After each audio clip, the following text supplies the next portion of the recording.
Editor Jammu से हमारे साथ हैं विनोद कुमार साहब, और साथ ही साथ सैयद इरफान फाजिल श्रीनगर स्टूडियो से हमें ज्वाइन कर रहे हैं। हमारे संवाददाता हैं सैयद इकबाल साहब भी हमारे साथ हैं, जो कि लगातार हम देख रहे हैं कि कश्मीर के अंदर या जम्मू के अंदर जितनी भी एयरलाइंस का या दोबारा कामकाज शुरू होता है तो इस वक्त जो टूर एंड ट्रेवल्स या ऑपरेटर्स जो हैं उनके साथ वाबस्ता ये लोग भी हैं और इनका कारोबार भी बुरी तरह मुतासिर हुआ है। सबसे पहले विनोद जी आपके पास आना चाहूंगा, इस वक्त जो परिस्थितियां हम देख रहे हैं ना सिर्फ जम्मू कश्मीर के अंदर, देश के अलग अलग राज्यों में, यूनियन टेरिटरीज में, हम देख रहे हैं कि सरकार ने ये राहत तो जरूर दी, एयरलाइंस को शुरू कर दिया गया, लेकिन इस बीच जो एयरलाइंस की तरफ से किया जा रहा है, एक यात्री एयरपोर्ट पर पहुंचता है, उसके बाद उसकी फ्लाइट कैंसिल होने का पता चलता है और अगले दिन 12-14 घंटों बाद उसे मैसेज आता है कि आपकी तरफ से जो टिकट की गई थी, जो बुकिंग की गई थी, वो कैंसिल हुई, यानी मैसेज या कंफर्मेशन अगले दिन। आखिर इस लापरवाही के पीछे क्या वजह है? जिस लॉकडाउन की हम बात कर रहे थे, जहां से लोगों को थोड़ी राहत मिली थी, उस सब के बीच में कहीं तालमेल की तो गड़बड़ अभी भी तो नहीं लग रही कि सरकार या प्रशासन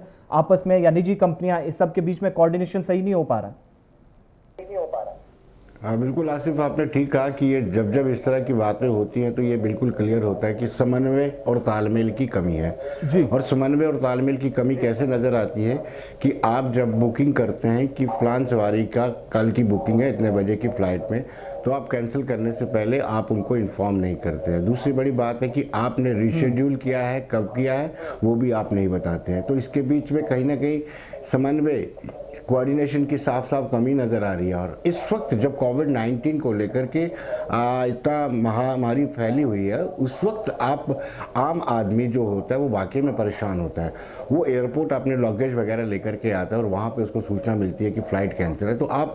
अंदाज़ा लगा सकते हैं, आप खुद को उस जगह, उसकी जगह पर खड़ा महसूस करें आसिफ, कि आप बैग लेके गए हो, आपने पूरी प्लानिंग की हो, अपने घर में बता दिया हो कि मेरी फ्लाइट इतने बजे लैंड करी, आप मुझे पिक करने आ जाना, तो कैसा महसूस लगता है। और उसके बाद तो वहाँ पे एयरपोर्ट पे आपको किसी तरह की कोई मदद नहीं मिलती है, और वो उससे भी बुरा लगता है जिस कंपनी से आपने टिकट करवाई हो, जिस एयरलाइन से आपने टिकट ली हो, उसके मुलाजिम भी आपके साथ ठीक से व्यवहार ना करें, तो बड़ा अनफॉर्चुनेट लगता है। और बिल्कुल ये समन्वय और तालमेल की कमी है। एक चीज़ यहाँ पर और भी जानने वाली है, जब ऑलरेडी हमारा इकोनॉमिक लॉस न सिर्फ अलग स्टेट्स का इस वक्त तो कोविड-19 के बीच में हुआ, लेकिन हम 4 या 5 अगस्त के बाद से देख रहे थे बंद थे, और जम्मू कश्मीर के अंदर इस तरह की परिस्थितियां पैदा होती हैं जहां पर यात्रियों को और इन कठिन हालात से गुजरना पड़ेगा। ऐसे में चूक जो हो रही है, क्या आने वाले दिनों में ये उम्मीद की जा सकती है कि बेहतर होगी उस स्टेज पर जहां पर हम पहले ही यात्री ही नहीं, एक एक तमाम वो कस्टमर्स या तमाम वो मुसाफिर यात्री इस वक्त परेशान हैं जो जम्मू कश्मीर से बाहर तो आना चाह रहे हैं, लेकिन एक छोटी सी परेशानी at the end of the day जब वो एयरपोर्ट पर पहुंचते हैं वो उनके लिए मुसीबत बन जाती है? देखिए आपसे बिल्कुल ये इसमें कोई दो राय नहीं है कि हवाई कंपनीज जो एयरलाइंस जो है, उन कंपनीज पर भी आर्थिक मंदी का सीधा सीधा असर पड़ा है जी।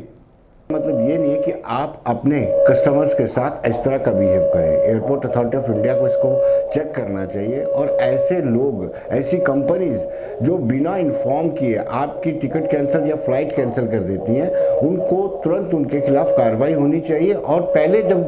कोई फ्लाइट कैंसिल होती थी आसिफ, हमने देखा हुआ है, वो कंपनी उसको हो जाए। विनोद जी आपके पास दोबारा आऊंगा, आपकी आवाज थोड़ी ब्रेक हो रही है, मैं दोबारा कोशिश करूंगा, जैसे ही हमें पूरी आवाज सही तरीके से आती है दोबारा आपके पास आऊंगा। सैयद इरफान फाजिल हमारे साथ श्रीनगर स्टूडियो से है, उसके बाद मैं सैयद इकबाल के पास भी चलूंगा। इरफान, ग्राउंड पे आप from the very first day आप देख रहे हैं कि किस तरह की सिचुएशन है, और जब दोबारा फ्लाइट्स का आने का सिलसिला शुरू हुआ था, करीब 2 महीने बाद दोबारा फ्लाइट्स रिज्यूम हुई थी, तो आप ऑन ग्राउंड क्या देख पा रहे हैं? ये सिर्फ जो आज शिकायतें मिल रही हैं टिकट्स को लेकर कैंसिलेशन का, ये सिर्फ एक शख्स के साथ, किसी एक यात्री के साथ, या फिर ये सिलसिला तमाम लोगों के लिए, सीनियर सिटीजन या दीगर लोग हैं, उनको भी इस मुसीबत से गुजरना पड़ रहा है?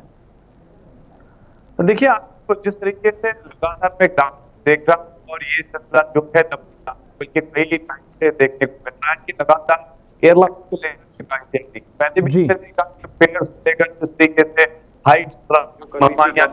काफी ज्यादा पब्लिक नाराज हो गई थी, यानी मौके पर चौका, जबकि रास्ता बंद हो जाता था तो 15,000, 20,000, 25,000 पे टिकट पहुंच जाती थी। और उसके बाद एक अट्रैक्शन और डिलाइटनेस को लेकर, जो कि एक बहुत इंपॉर्टेंट फैक्टर बनता है पैसेंजर को लेकर। देखिए ये वही वाली बात होगी, आपने गाड़ी खरीद ली, आपका सेल्समैन उस टाइम अच्छा बिहेव करता है, जब आप इंश्योरेंस पॉलिसी को लेकर या एक्सीडेंट के टाइम वापस शोरूम की ओर जाते हैं तो वहां पर आपको क्यू में रहना पड़ता है। वही सिस्टम आजकल ग्राउंड पर दिखाई दे रहा है पैसेंजर्स को लेकर। अभी आप देखिए कि रिसेंटली एक अपडेट आया है कि एक लड़की जो ट्रैवल कर रही थी श्रीनगर से दिल्ली, जब वो एयरपोर्ट पहुंची तो वहां पर फ्लाइट कैंसिल हो गई थी, उसको कोई इन्फॉर्मेशन नहीं थी। साथ ही साथ वहां जो विंडो था वो ऑलरेडी क्लोज था, और उसके बाद वो नेक्स्ट विंडो पे जब चली गई कंफर्म करने के लिए आखिरकार ये माजरा क्या है, तो वहां से जवाब मिला कि ऑनलाइन ही आपको जवाब मिलेगा। यानी कह सकते हैं कि जमीनी सतह पर ये तो एक आम नागरिक की मैं बात कर रहा हूं। अगर आप सीनियर सिटीजन को लेकर, अब वो एज जो बुजुर्ग लोग होते हैं उनके साथ मतलब किस तरीके का व्यवहार है, क्योंकि एक साइड से उनकी सेहत ठीक नहीं होती है, दूसरी साइड से अगर वो सीनियर सिटीजन है तो उनको वैसा ही व्यवहार मिलना चाहिए। एक टोल फ्री नंबर जो रखा गया है या ऑनलाइन ऐप जो रखी गई है उसमें भी आप देखिए कितना ड्रैग आउट है। यानी हम कह सकते हैं कहीं ना कहीं अगर इंफॉर्मेशन चाहिए वो लैप्स हो रही है। एयरलाइंस को लेकर जब बात करने की कोशिश की जाती है तो यकीन मानिए जमीनी सतह पर हम देख रहे हैं कि कई कतारें खड़ी होती है, कोई इंफॉर्मेशन नहीं होती है। इनफैक्ट हम ये भी कहेंगे कि कोई जो एलईडी विंडो लगाई गई है जिसमें इंफॉर्मेशन होती है वो रिसेंट अपडेटेड नहीं होती है, वो वही अपडेटेड होती है जो 3 घंटे 4 घंटे पहले होती है। यानी जो भी कोई पैसेंजर ऑन बोर्ड करना चाहता है, अभी आप देखिए जिसकी फ्लाइट है, प्राइवेट एयरलाइन को पहले ही कंफर्म करना चाहिए था पैसेंजर्स को कि ये फ्लाइट कैंसिल हो रही है।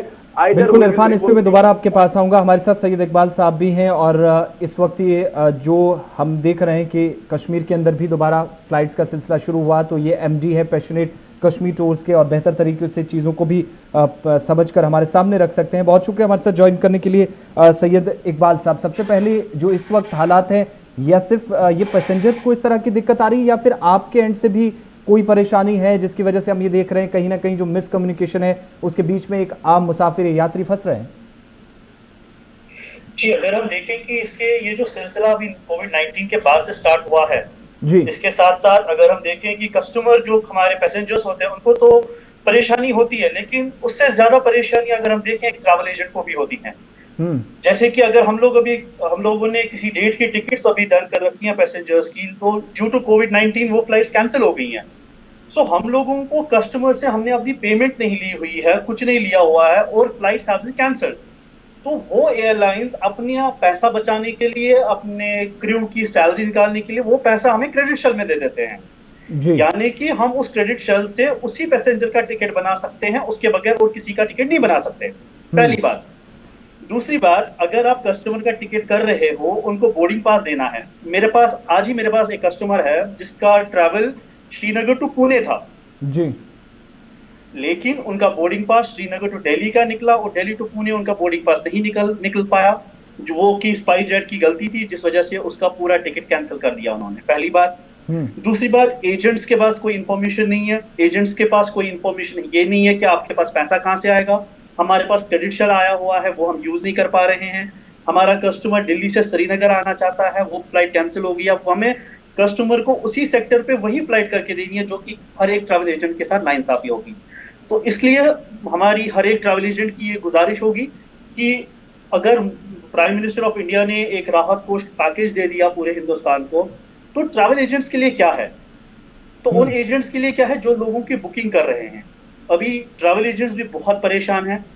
फ्लाइट्स आ रही हैं, लेकिन सैयद एक चीज और भी बताइए ना यहाँ पर कि जो रिफंड या रीस्केड्यूल करने का एक जो तरीका पहले हम प्रोसेस देखते थे उसमें काफी फर्क होता था, अब जो है अब रिफंड होने में भी मुश्किलात है, रिफंड भी नहीं हो रहा है और रीशेड्यूलिंग भी प्रॉपर तरीके से नहीं हो पाती। ये जो एक गड़बड़ी है, ये मेरा सवाल सिर्फ ये था कि ये टूर ऑपरेटर्स के एंड से हो रही है या सरकार की तरफ से जो एडवाइजरी जारी की गई है उसके अकॉर्डिंगली शायद कहीं अथॉरिटीज की तरफ से काम नहीं हो पा रहा है, जिससे सफर एक आम व्यक्ति को होना पड़ रहा है, या जो सफर करने निकलते हैं एयरपोर्ट पर जाकर एंड ऑफ द डे उनको वहां ये परेशानी आती है।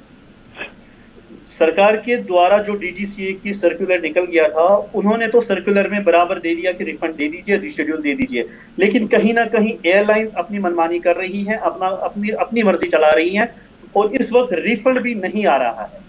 जबकि पहले हम देखते थे, हम कस्टमर केयर से कांटेक्ट करते थे और विद इन 24 आवर्स हमारे पास रिफंड आता था, लेकिन आज वैसा कुछ नहीं है, कोई रिफंड नहीं आ रहा, कोई सही तरीके से रीशेड्यूलिंग नहीं हो रही है। समझ नहीं आ रहा कि एयरलाइंस अपनी मनमर्जी कब छोड़ेगी। विनोद जी, ये जो बता रहे हैं कि टूर ऑपरेटर्स भी वो भी इस परेशानी से जूझ रहे हैं, तो ऐसे में किसको जिम्मेवार ठहराया जाए? अगर आप एक व्यक्ति आप खुद निकलते हैं एयरपोर्ट पर जाकर फंस जाते हैं तो वहां पर लास्ट मिनट में आपको ये कहा जाए कि कैंसिलेशन हो चुकी है और उसके साथ साथ फिर आपको कोई हेल्प डेस्क पे भी मदद करने वाला ना मिले, फिर जिम्मेदारी किसकी, जवाबदेही किसकी है? बेसिकली आसिफ, इसमें सिविल एविएशन मिनिस्ट्री है, उसको इंटरवेन करना चाहिए और साथ में एयरपोर्ट अथॉरिटी ऑफ इंडिया को उनको भी इंटरवेन करना चाहिए। और जितने कंपनीज हैं ऑपरेट करते हैं, जितनी कंपनीज, उनके खिलाफ कोई ना कोई एक्शन जरूर होना चाहिए और ये चीज डेडलाइन तैयार की जानी चाहिए कि इतनी देर में उनके खिलाफ एक्शन होगा। जैसे मैंने पहले भी आपको बताया कि आसिफ, आप खुद को वहां पर खड़ा महसूस करेंगे तो आपको एहसास होगा कि किस तरीके से पैसेंजर वहां पहुंचता है एयरपोर्ट पे लगेज लेकर के और वापस निराश होकर के उसके आना पड़ता है। उससे भी ज़्यादा दुख उसको तब होता है कि जिस कंपनी का उसने टिकट लिया होता है, उस कंपनी के वो बूथ पे जाएगा तो उसको वहाँ से भी अच्छा रिस्पॉन्स नहीं मिलता कि आप ऑनलाइन ही आपको बताया जाएगा। तो आप इसका